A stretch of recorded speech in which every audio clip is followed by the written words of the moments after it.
Hi everyone and welcome to our video for this week. It's Wednesday the 3rd of April. As ever, I hope that you are keeping safe and well, and also that you had a lovely Holy Week and Easter. So today's video, sin is like a muddy puddle.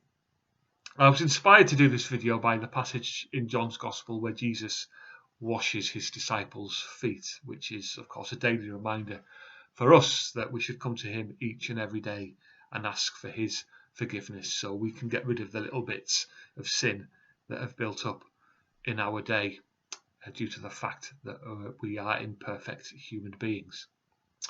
But sometimes in life we might feel there is what feels like a particularly big or ominous sin that really gets hold of our lives and gets in the way of our relationship with God particularly, and it's something that we feel it's really difficult to shake, or perhaps feels well nigh impossible to get rid of. And I think that's perhaps something that we all encounter as Christians at some point on our Christian journey, and maybe that's something you're going through right now. If it is, I hope this little illustration will be useful to you. Imagine that you are out in the countryside and in front of you is this muddy, boggy puddle. Around you, there are all sorts of lovely things that you could be doing. Over to your right, there is a little hillside that you could climb up, from which you would get a tremendously wonderful view. To your left is a lovely copse of trees in which you could relax in the shade. In front of you, there are some rather tame-looking rabbits, which I'm sure wouldn't mind you giving them a little feed of something. So all these lovely good things that you could go and enjoy. Yet for some reason, your attention is drawn particularly towards jumping in this particularly muddy puddle. Yeah. But this is the tactic of the enemy.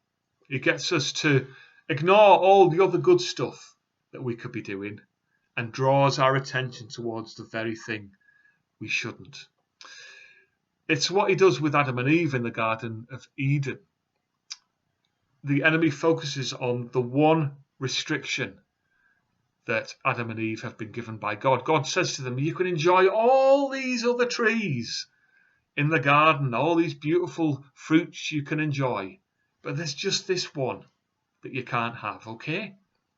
But Satan puts their focus on the one they can't have and says, well, does it really matter if you have it? Never mind all the rest which you can have.